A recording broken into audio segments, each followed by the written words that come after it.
नमस्कार विद्यार्थी मित्रांनो. इंडियन पॉलिटी मधल्या जो पॉलिटिकल सायन्सला सुद्धा रिलेटेड यातला एक खूप इंटरेस्टिंग प्रश्न आज आपण डिस्कस करणार आहोत. नॉर्मली युपीएससी असेल किंवा एमपीएससी असेल, दोघं जण याच प्रकारचे प्रश्न विचारतात. तर आपण याला कसं टॅकल करायचं आणि प्रिपरेशन करताना कशावर फोकस करायचं, चला आपण पाहूया. थोडा इंटरेस्टिंग प्रश्न आहे. प्रश्न काय आहे तर प्रश्न आहे, भारतातील स्थानिक स्वराज्य संस्था म्हणजेच काय, local government institutions, local self government institution शासनाचं प्रभावी साधन सिद्ध झालेली नाही. थोडक्यात प्रश्नाचा फोकस काय आहे की भारतामध्ये लोकल सेल्फ गव्हर्नमेंट इन्स्टिट्यूशन्स आहेत, या गव्हर्नन्सचं, प्रशासनाचं, सरकार चालविण्याचं प्रभावी इफेक्टिव्ह साधन म्हणून सिद्ध झालेलं नाही. या विधानाचं सखोल प्रशिक्षण परीक्षण करा. आणखीन एक याला आपण शब्द वापरतो, या विधानाचं काय करा, टीकात्मक परीक्षण करा. शब्द काय आहे, या विधानाचं टीकात्मक परीक्षण करा, क्रिटिकल अनालिसिस करा आणि परिस्थिती सुधारण्यासाठी आपलं मत द्या. म्हणजे पहा, या ठिकाणी जर आपण चेक केलं तर काही महत्त्वाचे कीवर्ड्स काय आहेत, तर स्थानिक स्वराज्य संस्था पहिला पॉइंट आहे, ती अकार्यक्षम ठरली दुसरा पॉइंट आहे, याचं सखोल परीक्षण करायचंय, टीकात्मक विश्लेषण करायचं तिसरा पॉइंट आहे, आणि हे सुधारण्यासाठी काय करायला हवं याबद्दल तुम्ही चौथा पॉइंट देणं अपेक्षित आहे. माझ्या लक्षात. सो इथं बेसिकली काय की आपल्याला हे 4 डायमेन्शन्स खूप चांगल्या पद्धतीने जर आपण ऍड्रेस केले तर आपल्याला चांगले मार्क्स येतील. चला आपण प्रश्न समजून घेऊया. तर प्रश्नाचा लोकस काय आहे, स्थानिक स्वराज्य संस्था, लोकल सेल्फ गव्हर्नमेंट, हा प्रश्नाचा लोकस आहे.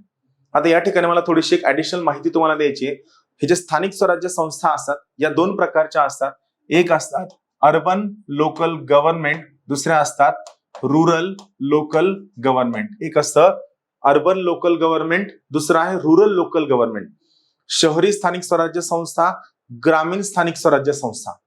शहरी स्थानिक स्वराज्य संस्थांमध्ये काय येतं, नगर पंचायत, नगर परिषद, नगरपालिका, महानगरपालिका, कटक मंडळ.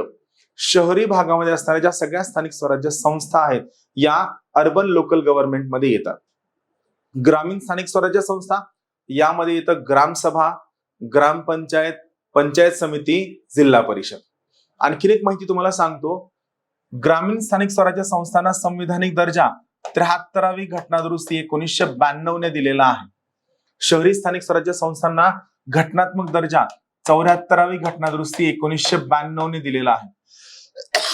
लक्षात घ्या, या दोनही घटना दुरुस्ती 1992च्या आहेत. यांची अंमलबजावणी 1993 ला झाली, तरी सुद्धा कायदे मात्र 1992चेच आहेत. तर लोकस आहे स्थानिक स्वराज्य संस्था. ही माहिती तुम्ही नाही लिहिली तरी सुद्धा चालतं. 2 फोकस आहेत. सगळ्यात पहिला आहे की स्थानिक स्वराज्य संस्था या अकार्यक्षम का ठरल्या आणि कशा ठरल्या. या प्रश्नाचा फोकस असा आहे की हो, हे अकार्यक्षम ठरलेले असं ते स्टेटमेंट आहे. नॉर्मली जेव्हा या प्रकारचं स्टेटमेंट येतं, तुमचं मत जरी असं असलं की स्थानिक स्वराज्य संस्था कार्यक्षम ठरलेल्या असल्या तरी प्रश्नाला ऍड्रेस करून तुम्ही उत्तर लिहायचं आहे.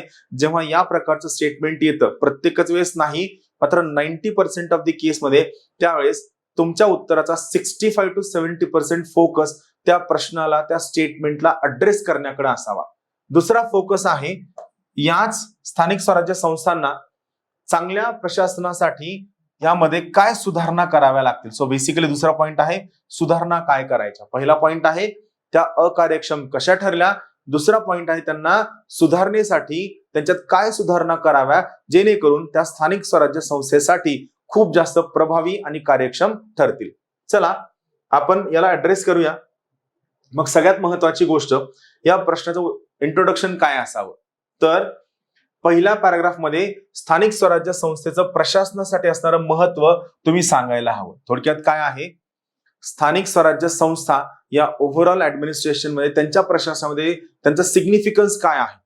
म्हणजे जर समजा स्थानिक स्वराज्य संस्था प्रशासनामध्ये यशस्वी ठरल्या तर आपल्या ओव्हरऑल ऍडमिनिस्ट्रेशनला, ओव्हरऑल प्रशासनाला, ओव्हरऑल गव्हर्नन्सला काय बेनिफिट होणार आहे, हा तुम्हाला 25 ते 30 शब्दांमध्ये तुमचं उत्तर द्यायचं आहे. हा पहिलं इंट्रोडक्शन होऊ शकतं, किंवा दुसरं इंट्रोडक्शन जे थोडंसं फॅक्च्युअल आहे, माझ्या मते ते नको लिहायला, कारण प्रत्येक जण ते लिहिणार आहे. दुसऱ्या इंट्रोडक्शन मध्ये तुम्ही ग्रामीण स्थानिक स्वराज्य संस्था, शहरी स्थानिक स्वराज्य संस्था यांच्या बाबतची 73, 74वी घटना दुरुस्ती 1992, 11वं शेड्यूल, 12वं शेड्यूल 11व्या शेड्यूल मधील 29 कार्य, 12व्या शेड्यूल मधील 18 कार्य ही फॅक्च्युअल माहिती दिली तरी सुद्धा चालणार आहे. पण बेसिक लक्षात घ्या, प्रश्न हा ओव्हरऑल स्थानिक स्वराज्य संस्थांबद्दल नाहीये, तर त्यांच्या प्रशासनामधील अकार्यक्षमतेबद्दल आहे. तर तुम्ही त्या पद्धतीने लिहायला हवं. राहील लक्षात?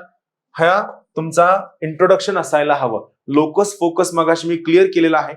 आणखी एक पॉईंट तुम्हाला सांगतो, या ठिकाणी तुम्ही खूपदा काय चुकता की तुम्ही फक्त अकार्यक्षमतेबद्दल लिहिता, दुसऱ्या पॉइंटला तुम्ही ऍड्रेस करत नाही. आणि जर तुम्ही दुसऱ्या पॉइंटला ऍड्रेस केलं नाही तर तुम्हाला अर्ध्यापेक्षा अर्धेच मार्क पडतील. त्यामुळे प्रत्येक प्रश्नामध्ये 1, 2, कधी कधी एखाद्या प्रश्नामध्ये 3 फोकस असू शकतात.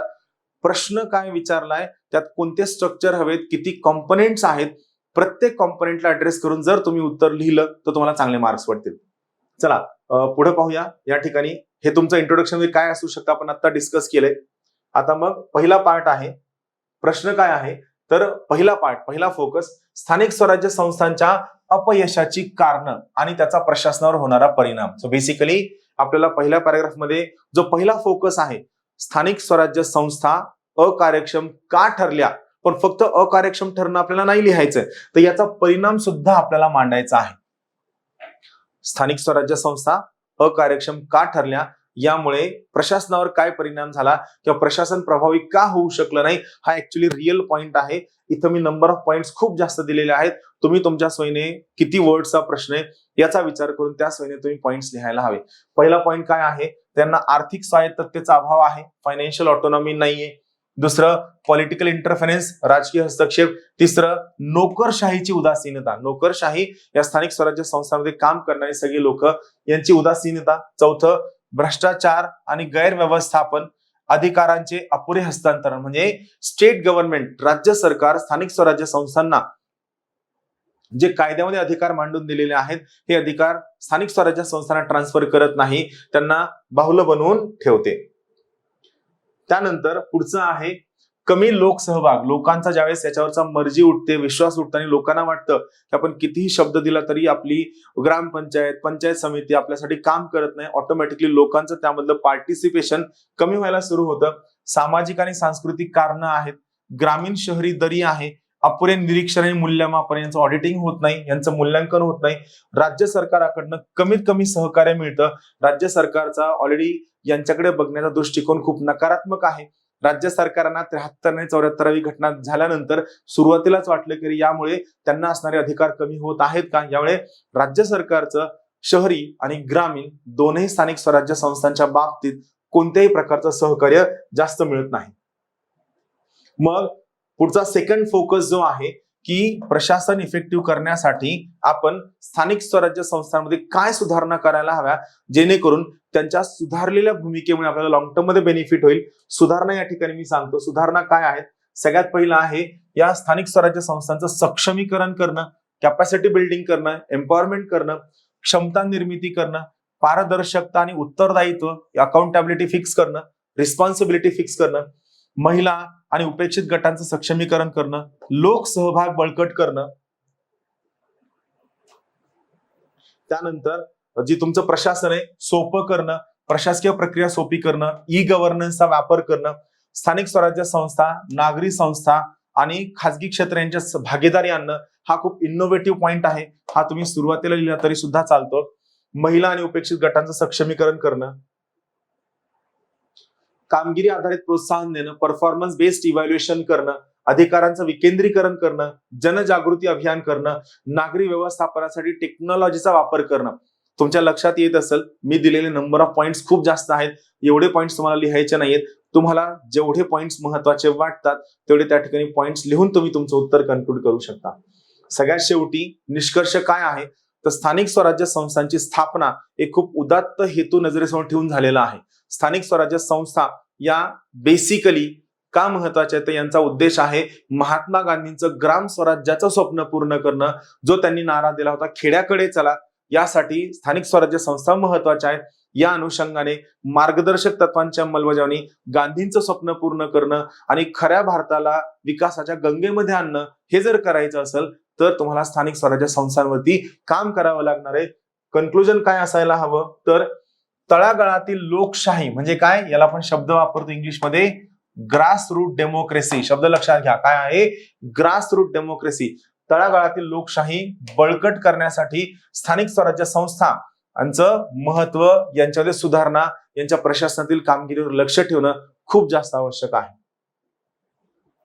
एक सिंपल पॉइंट सांगतो, तुम्ही जे खूप वाचत बसता, वाचण्यापेक्षा आयोगाचे प्रश्न घ्या, या प्रश्नांचं स्ट्रक्चर मेकिंग करा, विचार करा. माझं म्हणणं आहे की आज विचार करायला सुरू केलं तर पुढच्या 6 महिन्यानंतर तुम्हाला चांगला रिझल्ट दिसेल. तुम्ही 6 महिन्यानं सुरू केलं तर वर्षभराने निकाल दिसेल. सो आत्तापासून प्रश्न घेऊन त्याचं स्ट्रक्चर मेकिंग करण्यासाठी सुरुवात करा. सर्वांना मनापासून शुभेच्छा.